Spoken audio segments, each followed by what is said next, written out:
সাম্প্রতিক সময়ে দেশের ক্রিকেটে খেলার চাইতে বোধহয় ধুলোটাই বেশি। পরিবর্তিত পরিস্থিতিতে দায়িত্ব নেওয়ার পর থেকে ফারুক আহমেদ আর তার বোর্ড কর্তাদের সামলাতে হচ্ছে একটার পর একটা নেতিবাচক ইস্যু, যেন ছেড়ে দে মা কেঁদে বাঁচি। বিপিএল বিতর্কের মধ্যেই এবার উত্তাপ ছড়াচ্ছে নির্বাচক হান্নান সরকারের দায়িত্ব ছাড়া।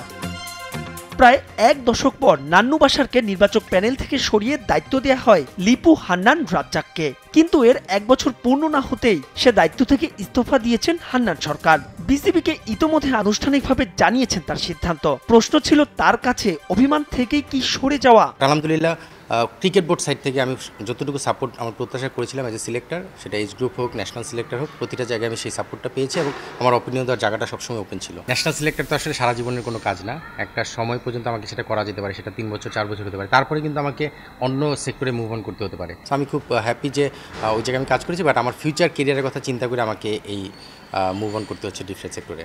জাতীয় দলের নির্বাচকের দায়িত্ব নেওয়ার আগে বয়সভিত্তিক ক্রিকেটে দীর্ঘ সময় নির্বাচকের দায়িত্ব সামলেছেন হান্নান। যুব বিশ্বকাপজয়ী আকবর ইমনরাও তার হাতেই তৈরি। মূলত বিসিবিতে দেশি কোচদের কদর বেড়ে যাওয়ায় নতুন চ্যালেঞ্জ নিতে চান তিনি। শুরুটা করতে চান ঢাকা প্রিমিয়ার লিগ দিয়েই। এই ক্রিকেট বোর্ডের একটা পজিটিভ দিক আমি বলতে পারি যে আমাদের দেশি কোচদের প্রতি তাদের দৃষ্টিভঙ্গিটা একটু অন্যরকম হয়েছে।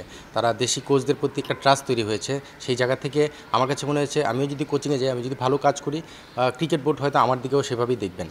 তবে আক্ষেপ আছে জাতীয় দলের সাবেক ওপেনারের, সেটা সাকিব আল হাসানকে নিয়ে। শুধু নির্বাচক হিসেবেই নয়, সাবেক ক্রিকেটার হিসেবেও হান্নান চেয়েছিলেন সাকিবের বিদায়টা হোক ঘরের মাঠেই। সাকিবের রিটায়ারমেন্টটা যদি দেশ থেকে হতো, এটা মনে হয় একটা স্মরণীয় ঘটনা বলা যেতে পারে, কারণ সাকিবের সেই অ্যানাউন্সমেন্টটা আমার মুখ থেকে এসেছিল যে স্কোয়াডে ছিল, তারপরে দেশে আসতে না পারা, সেই জায়গাটায় আমার মানে লাস্টে একটা মিলেনি আর কি। অবশ্যই তো সব ডিপার্টমেন্টই দেখতে হবে যদি কোচ হতে হয়, বাট স্পেসিফিক যদি এই মুহূর্তে আমাকে জিজ্ঞেস করে, আমি ব্যাটিংটার প্রতি বেশি মনোযোগী এবং আমি আসলে এসপির সঙ্গে একটা কোচিং প্রোগ্রামও করেছি 2 সপ্তাহ।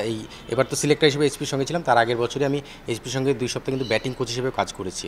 পদত্যাগপত্র জমা দিলেও ফেব্রুয়ারি মাসটা কাজ করবেন হান্নান সরকার। তার স্থলে আপাতত কাউকে নিয়োগ দিচ্ছে না বাংলাদেশ ক্রিকেট বোর্ড। মাহবুব রিমন, সময় সংবাদ, ঢাকা।